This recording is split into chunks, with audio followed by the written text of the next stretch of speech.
Kisah kali ini sangat jarang diceritakan sebelumnya, tentang 3 orang pemuda yang terjebak di dalam sebuah gua, yang gua tersebut ditutup oleh Allah dengan sebuah batu yang besar, hingga pada akhirnya mereka ini terkurung di dalamnya, dan tak ada seorang pun dari mereka yang sanggup untuk menggeser batu besar itu. Bagaimanakah kisahnya hingga mereka ini bisa keluar dari sana? Di video kali ini kita akan bercerita tentang kisah Ashabul Ghor.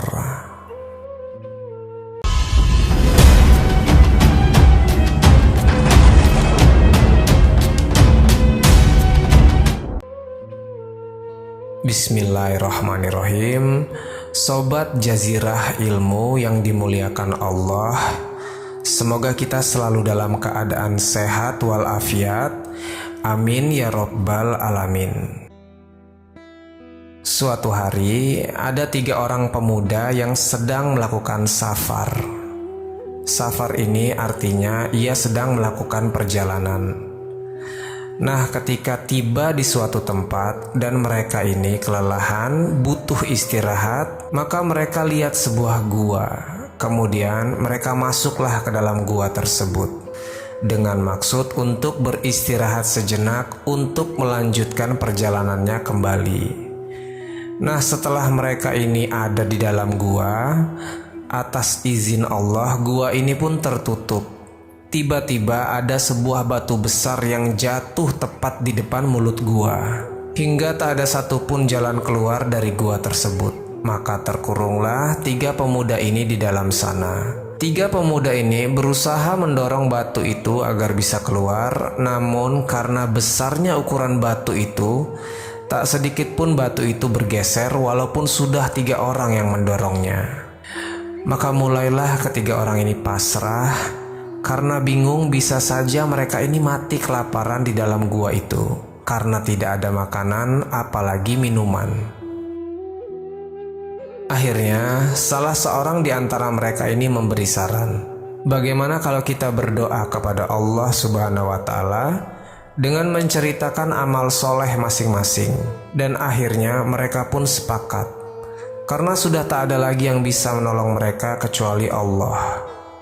Kemudian orang pertama ini mulai berdoa kepada Allah dan menceritakan amal solehnya. Dia bercerita, "Ya Rob, dulu aku punya kedua orang tua, dan aku tidak pernah mendahulukan siapapun kecuali kedua orang tuaku ini, termasuk anak dan istriku. Nah, dia ini seorang penggembala kambing, dan biasanya setiap sore ia ini memerah susu kambing untuk kemudian ia berikan yang pertama kepada kedua orang tuanya, baru setelah itu ia berikan kepada anak dan istrinya. Begitu terus seiring berjalannya waktu, jadi tidak pernah ia ini memberikan susu itu sebelum ia dahulukan kedua orang tuanya. Hingga pada suatu hari, ketika ia sedang sangat sibuk di hari itu, hingga ia ini telat untuk memberikan susu kepada orang tuanya. Kemudian ia berlari ke rumah orang tuanya dengan membawa susu. Dan saat itu hari sudah mulai gelap. Nah, setelah ia sampai di rumah orang tuanya, ternyata kedua orang tuanya ini sudah tidur. Maka ia pun menyesal dan menghukum dirinya sendiri dengan cara ia berdiri di samping orang tuanya yang sedang tidur tadi sampai keduanya terbangun. Ia berdiri hingga waktu itu sudah menunjukkan tengah malam. Anak dan istrinya sampai menyusul ke rumah orang tuanya, dan sampai-sampai anaknya ini merangkak kepada bapaknya yang sedang diam berdiri ini dengan maksud untuk meminta susu. Kemudian ia tetap berdiri dan tidak memberikan anaknya ini susu sebelum ia berikan kepada kedua orang tuanya tadi. Ya, karena ia sudah berjanji tidak akan mendahulukan siapapun kecuali kedua orang tuanya ini. Tatkala ketika waktu sudah menjelang pagi, kedua orang tuanya pun terbangun. Lalu pria ini memberikan susu yang ia terlambat memberikannya. Kemudian setelah itu ia baru memberikan susu kepada anak dan istrinya yang sudah mulai kelaparan di sebelahnya. Dan ia berkata, Ya Rob, kalau amalanku ini mendahulukan orang tua dibanding anak dan istriku ini bagian dari ibadah dan ada pahalanya, maka mohon bukakan pintu gua itu agar kami ini bisa keluar. Atas izin Allah, batu penutup itu pun bergeser. Masalahnya adalah batunya bergeser hanya sedikit saja dan mereka masih belum bisa keluar dari sana. Kemudian orang kedua pun berdoa juga kepada Allah, menceritakan amal solehnya. Ya Rob, dulu aku pernah suka kepada anak pamanku. Dia adalah seorang wanita yang solehah dan sangat cantik, yang menjaga kehormatan dan kesuciannya. Dia ini juga sangat menghargai keluarganya. Aku sudah mencoba menggoda dia, namun ia tidak mau. Bahkan aku pernah melamarnya dan ia menolaknya, tapi aku sangat mencintai wanita ini. Hingga pada suatu hari terjadilah paceklik, kesusahan dan kelaparan di mana-mana. Kebetulan pria ini adalah orang yang sangat kaya di kampung itu. Dan tanpa disangka-sangka, wanita ini pergi mendatangi pria ini dengan maksud untuk meminjam uang untuk makan dia dan keluarganya. Dari sinilah setan mulai masuk ke hati pria ini. Pria ini pun menyiapkan uang 120 dinar. Dan ia berkata kepada wanita itu, "Ini uang akan kuberikan kepadamu dengan syarat kau mau berzina denganku. Setelah itu uang ini akan kuberikan tanpa kau harus menggantinya." Maka wanita ini pun terpaksa untuk menuruti persyaratan ini, dikarenakan ia tak punya pilihan lagi karena keluarganya di rumah sudah mulai kelaparan, menunggu uang untuk membeli makanan. Akhirnya malam itu, ketika hendak terjadi perzinahan, wanita ini mengingatkan kepada laki-laki itu dan berkata, "Ittaqillah hayya fulan, bertakwalah kau kepada Allah wahai fulan." Setelah itu si pria pun kaget dan takut, maka diusirnya wanita ini dan diberikannya uang 120 dinar tadi tanpa harus diganti.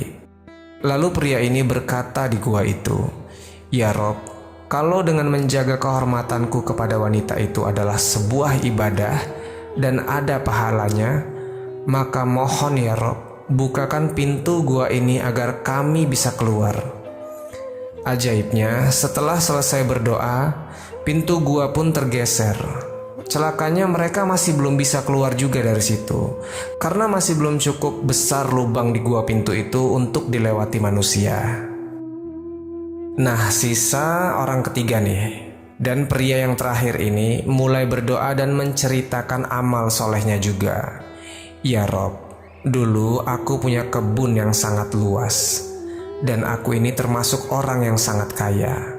Di kebunku itu aku punya banyak sekali karyawan. Hingga pada suatu hari mereka ini gajian. Maka ku bayarlah satu persatu gaji mereka sesuai dengan perjanjian kerja.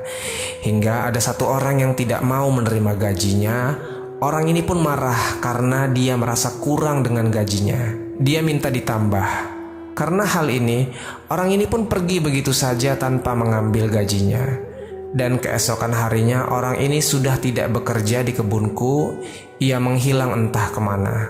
Dan aku pun merasa berdosa akan hal ini. Maka kusimpanlah gaji orang tadi dengan membelikannya 2 ekor bayi unta. Yang satu jantan dan yang satu lagi betina. Kurawatlah 2 unta ini di sebuah lembah hingga untanya besar dan beranak pinak. Seiring berjalannya waktu, untanya semakin banyak, hingga penuhlah lembah itu dengan unta-unta yang kurawat, yang awalnya hanya 2 ekor saja. Kemudian, setelah puluhan tahun, orang ini pun tiba-tiba mendatangiku dan meminta gajinya yang dulu yang tak ia ambil, karena orang ini sedang dalam kondisi ekonomi yang sangat sulit. Maka ku ajaklah ia ke lembah itu dan kutunjukkan bahwa dulu gajinya kubelikan 2 ekor unta dan sekarang untanya sudah ada ratusan. Maka kau ambillah semua unta yang ada di lembah ini. Semuanya ini milikmu dari gajimu dulu yang tak kau ambil. Dan orang ini pun seketika menjadi kaya raya.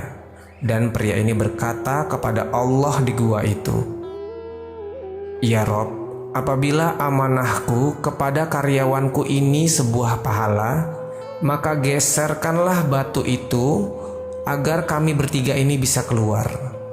Dan atas izin Allah, batu itu pun bergeser hingga ketiga orang ini bisa keluar dari gua tersebut. Dari kisah ini ada 3 poin penting yang bisa kita ambil pelajaran. Yang pertama, betapa pentingnya berbakti kepada orang tua, karena surga itu ada di telapak kaki kedua orang tua, terutama ibu. Kemudian yang kedua, betapa pentingnya menjaga hawa nafsu.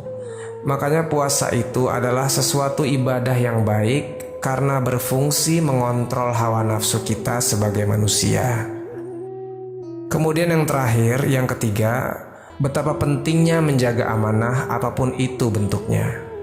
Apabila kita diberikan sebuah amanah, maka jagalah amanah itu sebaik-baiknya, agar kita termasuk orang-orang yang selalu dirindukan surganya Allah. Oke, jadi itulah cerita tentang kisah Ashabul Ghor. Semoga cerita kali ini bermanfaat. Lebih dan kurangnya mohon dimaafkan. Yang benar datangnya dari Allah Subhanahu wa Ta'ala. Khilaf atau keliru itu datangnya dari saya pribadi sebagai manusia biasa. Sampai ketemu di kisah-kisah seru yang penuh makna selanjutnya. Saya akhiri. Wassalamualaikum warahmatullahi wabarakatuh.